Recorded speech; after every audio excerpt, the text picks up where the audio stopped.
Hello students, हमने अपने first video में right in the constitution study किया था, जो कि क्लास 11th का पॉलिटिकल साइंस से रिलेटेड है। लेसन सेकंड का पार्ट है। हम अपने सेकंड वीडियो में और रेस्ट पार्ट का लेसन का स्टडी करेंगे। लेसन का नेम है right in the constitution, lesson second, class 11 political science. हम अपने टॉपिक पे आ जाते हैं। अभी हम राइट्स के बारे में डिस्कशन कर रहे थे। नेक्स्ट हमारा राइट है राइट अगेंस्ट एक्सप्लॉयटेशन। एक्सप्लॉयटेशन अलग अलग तरीके से होता है, बहुत तरीके से हो सकता है हमारी कंट्री में एक्सप्लॉयटेशन। सबसे फर्स्ट टाइप है हमारी कंट्री में एक्सप्लॉयटेशन का बेगार और फोर्स्ड लेबर। बेगार और फोर्स्ड लेबर का मतलब है बिना पेमेंट के वर्क कराना। बेगार और फोर्स्ड लेबर का मतलब है बिना पेमेंट के वर्क कराना। ये एक एक्सप्लॉयटेशन का फॉर्म है हमारी कंट्री में। अदर फॉर्म ऑफ एक्सप्लॉयटेशन, दूसरा फॉर्म है buying and selling of human beings. मतलब ह्यूमन बींग को खरीदा जाता है और बेचा जाता है। It means child trafficking, it means human trafficking. इस चाइल्ड जो बाइंग और सेलिंग ऑफ ह्यूमन बींग्स, इस प्रोसेस को हम कहते हैं human trafficking. And using them as slave, और उन्हें स्लेव बना लिया जाता है, दास बना लिया जाता है, ज़बरदस्ती उनसे वर्क कराया जाता है, गलत वर्क, रॉन्ग वे में वर्क कराया जाता है। Both of these prohibited under the constitution. Human trafficking it means buying और सेलिंग ऑफ ह्यूमन बींग, ये एक सोशल ईवल है, एक जो हमारी कंट्री में ईवल है जिसे प्रोहाइबिटेड किया है कॉन्स्टिट्यूशन ने। प्रोहाइबिटेड करने का मतलब है पूरी तरह से बैन कर देना। नेक्स्ट हमारा टॉपिक है राइट टू कॉन्स्टिट्यूशन रेमेडीज। ये तो बहुत मोस्ट इम्पॉर्टेंट टॉपिक है। राइट टू कॉन्स्टिट्यूशन रेमेडीज का मतलब होता है, ये हमारा राइट है, सिक्स्थ नंबर का राइट है, राइट टू कॉन्स्टिट्यूशन रेमेडीज, जो डॉक्टर भीमराव अंबेडकर ने डिस्क्राइब किया है। डॉक्टर भीमराव अंबेडकर ने ही राइट टू कॉन्स्टिट्यूशन रेमेडीज का फॉर्मेशन किया था, doctor Bhimrao Ambedkar. According to this right to constitution remedies, right to constitution remedies को कॉन्स्टिट्यूशन का हार्ट कहा है, सोल कहा है। इट मीन्स बिना इस राइट के कॉन्स्टिट्यूशन जिस तरीके से हमारी बॉडी में अगर हार्ट हटा दिया जाए, सोल हटा दी जाए, तो हमारी बॉडी डेड हो जाएगी। उसी तरीके से अगर हमारे कॉन्स्टिट्यूशन में जो फंडामेंटल राइट्स दिए गए हैं, अगर उनमें से कॉन्स्टिट्यूशन रेमेडीज़ को हटा दिया जाए, जो एक राइट है, तो हमारी जो कॉन्स्टिट्यूशन है, हमारी जो फंडामेंटल राइट्स हैं, उनका कोई मतलब नहीं रहेगा, वो डेड हो जाएंगे, वो उनको कोई प्रोटेक्ट नहीं कर सकता। अब ये तो हो गया इसकी इम्पोर्टेंट। अब इसमें है क्या?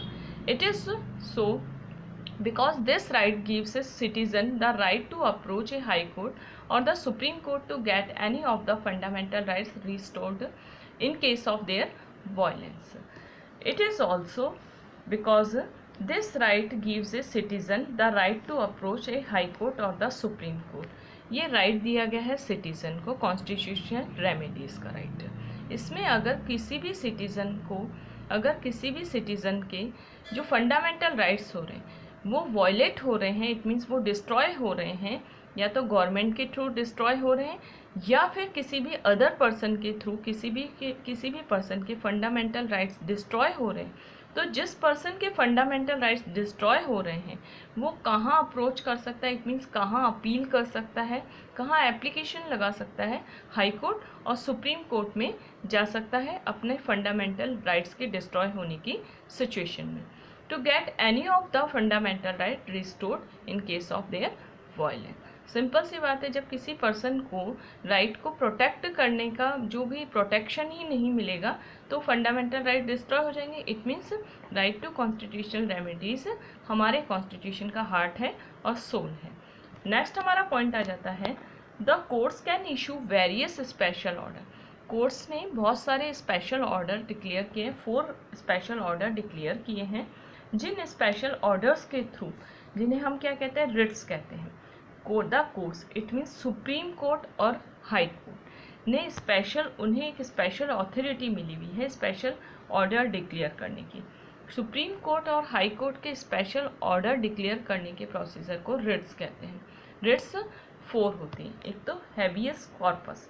हैबियस कॉर्पस का मतलब होता है a writ of habeas corpus means the court order court order declare कर सकता है दैट द अरेस्टेड पर्सन, कि उस पर्सन को अरेस्ट करना चाहिए, प्रेजेंटेड बिफोर इट, अरेस्ट करके कोर्ट में प्रेजेंट करना चाहिए। हैबियस कॉर्पस का मतलब है जो कि सुप्रीम कोर्ट और हाई कोर्ट की एक रिट है, इसमें किसी भी पर्सन को अरेस्ट करने का राइट है और उसे कोर्ट के सामने प्रेजेंट करने का राइट है।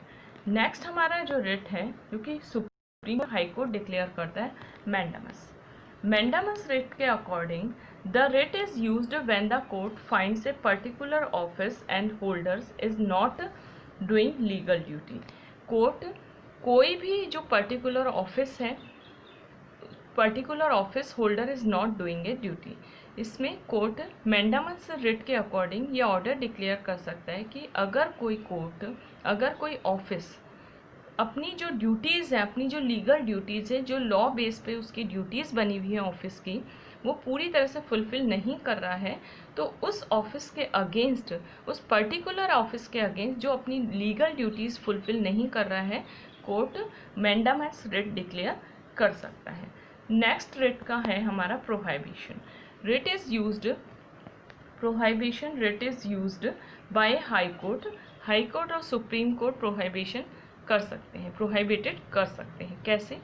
When A lower court has consider a case going beyond in the jurisdiction, किसी भी लोअर कोर्ट से, इट मीन्स डिस्ट्रिक्ट कोर्ट से या फिर लोक अदालत से, किसी भी केस को जो पेंडिंग हो, जुरिस्डिक्शन के लिए पेंडिंग हो, कोर्ट उसको मंगा सकता है और उसको मंगा के उस पे डिसीजन ले सकता है, उसको प्रोहिबिटेड कर सकता है।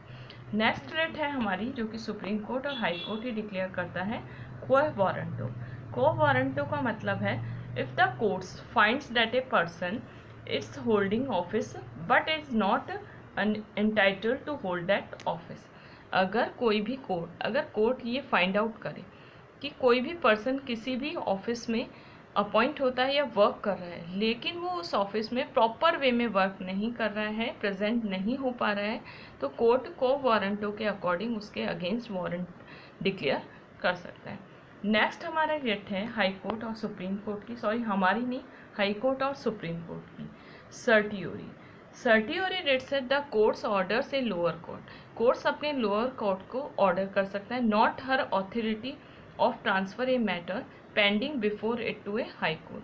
पूरी तरह से लोअर कोर्ट को ये ऑर्डर कर सकता है कि कोई भी पेंडिंग रखा हुआ केस वो अपने लिए मंगा सकता है। इसमें हाई कोर्ट अपने डिस्ट्रिक्ट कोर्ट को या फिर जो सुप्रीम कोर्ट है वो हाई कोर्ट को ये इंस्ट्रक्शन दे सकता है सर्टियोरी रिट के अकॉर्डिंग कि कोई भी मैटर अगर पेंडिंग है तो वो मैटर को अपने पास मंगा सकता है।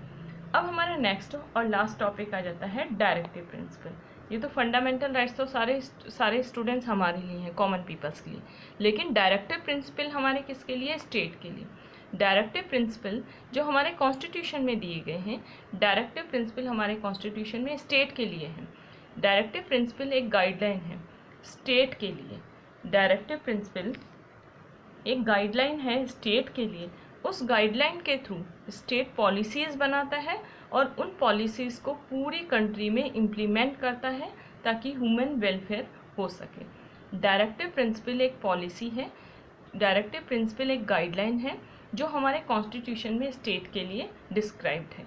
कॉन्स्टिट्यूशन में स्टेट के लिए डायरेक्टिव प्रिंसिपल इसलिए दिए गए हैं ताकि जो स्टेट है वो इन डायरेक्टिव प्रिंसिपल, इस गाइडलाइन के थ्रू ही अपनी पॉलिसीज़ को बनाए और ह्यूमन बीइंग का वेलफेयर करें। डायरेक्टिव प्रिंसिपल में जो कंटेंट्स हैं वो क्या होते हैं? सबसे पहले है goal and objective that we as a society should adopt. सबसे पहले स्टेट को एक ऐसी सोसाइटी का ऑब्जेक्ट डिसाइड करना चाहिए और गोल डिसाइड करना चाहिए जिससे सोसाइटी का वेलफेयर होना चाहिए। फिर है next certain right policies that the government should adopt. Government को कुछ पॉलिसीज़ अडॉप्ट करनी चाहिए जिन पॉलिसीज़ के थ्रू ह्यूमन बीइंग का वेलफेयर हो सके। नेक्स्ट है हमारा fundamental rights and mainly protected the right two of the individual while directive principle ensure wellbeing of the entire society. Simple सा मतलब है कि स्टूडेंट डायरेक्टिव प्रिंसिपल और जो फंडामेंटल राइट्स हैं दोनों ही कॉन्स्टिट्यूशन में दिए गए, लेकिन इनमें डिफरेंस क्या है? जो फंडामेंटल राइट्स हैं वो तो ह्यूमन बीइंग इंडिविजुअल पर्सन को प्रोटेक्ट करते हैं, इंडिविजुअल पर्सन के राइट्स को प्रोटेक्ट करते हैं। इट मीन्स हम सब के राइट्स को प्रोटेक्ट करते हैं फंडामेंटल है। इसी तरीके से अगेंस्ट में है डायरेक्टिव प्रिंसिपल, जबकि डायरेक्टिव प्रिंसिपल होल सोसाइटी के राइट्स को प्रोटेक्ट करते हैं, होल सोसाइटी को प्रोटेक्ट करते हैं, होल सोसाइटी के वेलफेयर के लिए वर्क करते हैं। सिंपल सा है, फंडामेंटल राइट्स पर person it mean individual person के ह्यूमन राइट्स को प्रोटेक्ट करते हैं, जबकि डायरेक्टिव प्रिंसिपल एंटायर सोसाइटी के राइट्स को प्रोटेक्ट करते हैं। स्टूडेंट्स, हमने सेकंड वीडियो में, अपने सेकंड और लास्ट वीडियो में क्लास 11th का पॉलिटिकल साइंस से related lesson second right in the constitution study किया है।